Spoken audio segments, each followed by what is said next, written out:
Hello everyone, welcome back to the channel future with tarot. ये reading होगी Gemini के लिए एंड इसमें टैरो कार्ड की हेल्प से हम देखेंगे कि आपका फैब मंथ कैसा जाने वाला है। तो सबसे पहला मैसेज आपके लिए यही है कि आपको कोई ना कोई मैसेज आ सकता है रिगार्डिंग योर फाइनेंसेस। मीन्स कि फाइनेंसेस में कुछ ना कुछ इम्प्रूवमेंट होगा।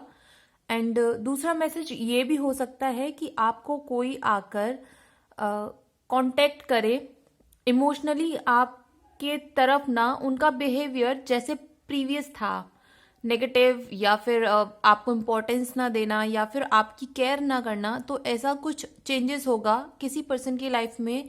सो दैट कि मतलब कहते हैं ना कि किसी की लाइफ में पॉजिटिव चेंजेस आते हैं तो उनका माइंडसेट भी पॉजिटिव हो जाता है। उसके बाद उनको अपने जो पास्ट में उन्होंने गलत चीजें की हुई होती हैं अपने ईगो की वजह से दूसरे लोगों के साथ, तो उसको सुधारने के लिए वो फिर आपसे कांटेक्ट करेंगे। एंड हो सकता है कुछ लोगों के लिए कि वो आपको सॉरी भी बोले, ठीक है।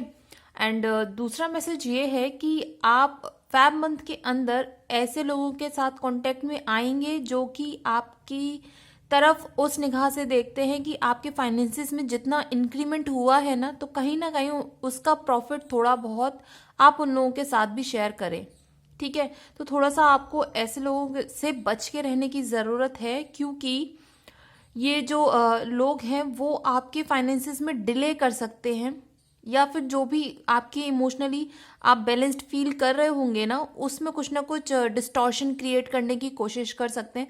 ऐसा नहीं है कि उनकी इंटेंशन गलत होगी, जस्ट बिकॉज कि वो खुद उस स्टेट में नहीं है कि वो अपने लिए कुछ कर पाए। मीन्स कि वो स्टेबल नहीं होंगे अपनी लाइफ में फाइनेंशियली।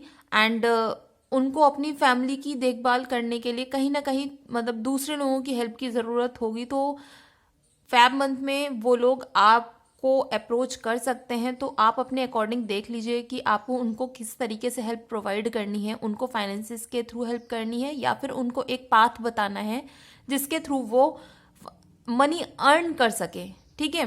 क्योंकि अगर आप एक इंसान को बार बार पैसे देते रहोगे, अगर वो ऑलरेडी बेकार कंडीशन में है, तो वो आपको मनी रिटर्न तो करेगा नहीं, ठीक है।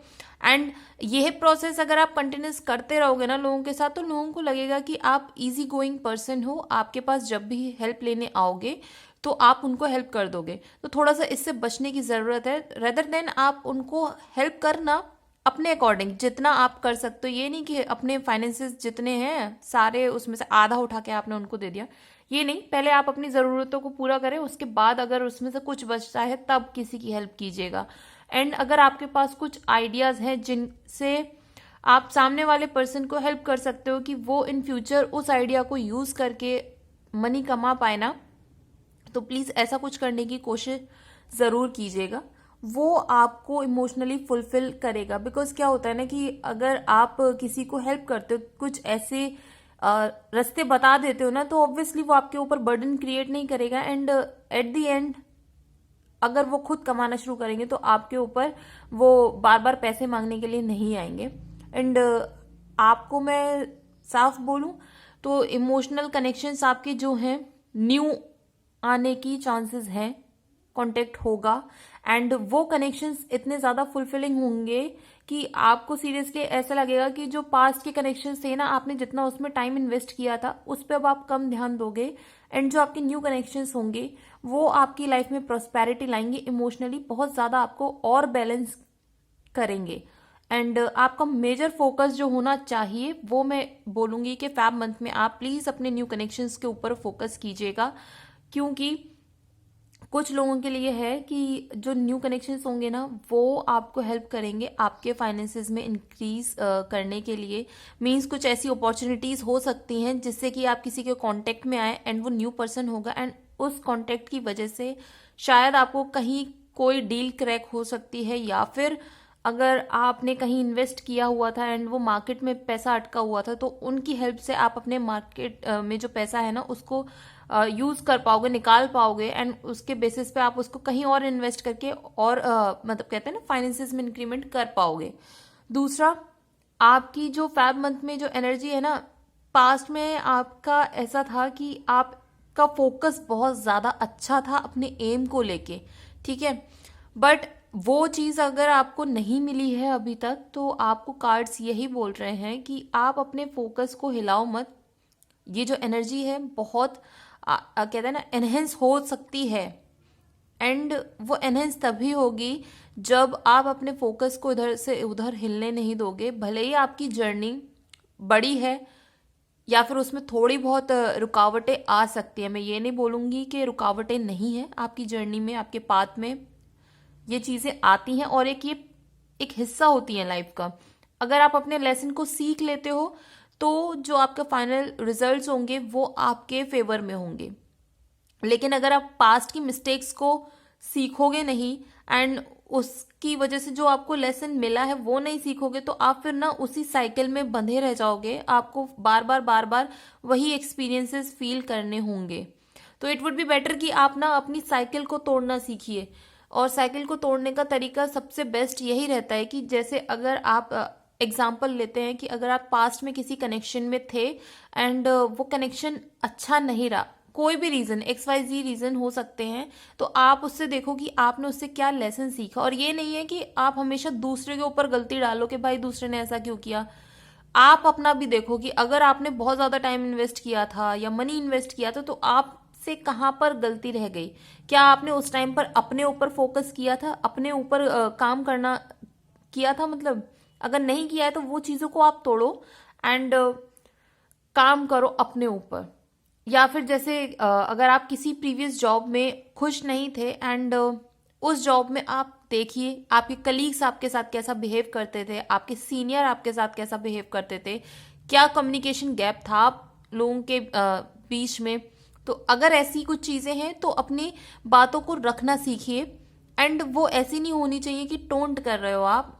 सामने वाले को अप्रिशिएट करते हुए जब आप अपनी बात को बोलोगे ना, तो सामने वाला भी भले ही आपको बेचारा समझ के हेल्प करे, बट आपको हेल्प मिलनी शुरू हो जाएगी। तो ये धीरे धीरे आप अपनी साइकिल को तोड़ सकते हो। और फैब मंथ में मैं आपको बोलूँगी कि आपकी जो इंट्यूशन पावर है वो इंक्रीज होगी, लेकिन उसको आप बैलेंस करके रखिएगा। बैलेंस करने के लिए मैं इसलिए बोल रही हूँ बिकॉज आपकी जो एनर्जी होगी वो बहुत ज़्यादा कहते हैं ना कि एग्रेसिव एनर्जी होगी। फैब मंथ में आपको लगेगा कि मैं इस अपॉर्चुनिटी को भी ग्रैब कर लूँ, ये वाली अपॉर्चुनिटी को भी ग्रैब कर लूँ।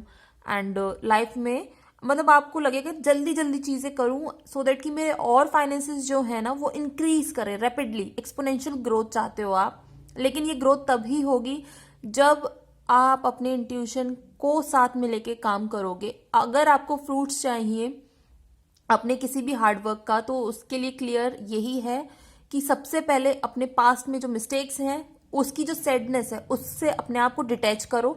जो पास्ट में हो गया उसे रिलीज करो। और अगर फैब मंथ में आपके साथ कुछ ऐसा होता भी है कि आपको लगता है कि वो आपकी लाइफ में डिले ला रहा है या फिर डिस्टॉर्शन क्रिएट कर रहा है आपके जर्नी में, तो प्लीज उसकी जो सैडनेस है ना उसको लेके बैठे मत रहना। उसको फील करो, फिर उसको छोड़ो और आगे बढ़ो। ये फैब मंथ में मैं आपको बोल रही हूँ बिकॉज आपके फाइनेंसेस में इंक्रीमेंट है, बहुत अच्छा इंक्रीमेंट है। थोड़े बहुत डिलेज डिस्टॉर्शन होंगे लोगों की तरफ से, उसको आपको साइड रखना है एंड अपने इंट्यूशन पे भी काम करना है। थोड़ा बहुत अगर आप मेडिटेशन कर सकते हो तो वो करो। एंड जेमिनाई आपको मैं क्लियरली बोलूंगी कि आप सुबह खाली पेट मतलब फ्रेश होने के बाद शांभवी मुद्रा प्लीज़ उसको प्रैक्टिस करना शुरू करिए। बिकॉज ये जो प्रैक्टिस होती है आपके पीनियल ग्लैंड को एक्टिवेट करने में हेल्प करती है एंड आपके जो भी मेंटल स्ट्रेस होंगे ना उसको भी कम करती है। एंड एक क्वार्ट्ज क्रिस्टल की प्रोसेस को आप यूट्यूब पे सर्च करके देखना उसकी क्या प्रोसेस होती है। उसको बाहर से इलेक्ट्रिसिटी प्रोवाइड करने की ज़रूरत नहीं है। वो एक ऐसा क्रिस्टल है अगर आप उसको हल्का सा हिट करते हो तो वो इंटरनली इलेक्ट्रिसिटी प्रोड्यूस करता है। तो ये शांभवी मुद्रा भी वही सेम है। अगर आप उसको करते हो तो आपकी जो इंटरनल एनर्जी है ना उसको बैलेंस करने में आपको हेल्प करेगा। एंड आप जैसे कहते हैं ना कि हमें पता नहीं था वो चीज़ कैसे हुई बट हो गई हमारे से और वो पॉजिटिव थी आपके लिए, तो ये आपके इंट्यूशन को बैलेंस करेगा। ऐसे ही आपके लिए कहते हैं ना रैंडम चीज़ें आप ऐसे कर जाओगे जो आपने सोची भी नहीं थी एंड वो आपके लिए फ्रूटफुल होंगी। तो इस चीज़ को आप थोड़ा सा अपनी लाइफ में ला सकते हो। बाकी ओवरऑल रीडिंग आपकी बहुत अच्छी है एंड अगर ये रीडिंग आपके साथ रेजोनेट की हो तो do like share comment and subscribe to my channel. And please अपने एक्सपीरियंसेस भी मुझसे शेयर किया करिए, तो मुझे भी पता चलेगा कि मेरी रीडिंग एग्जैक्टली कितने लोगों के साथ रेजोनेट की है। तो थैंक यू।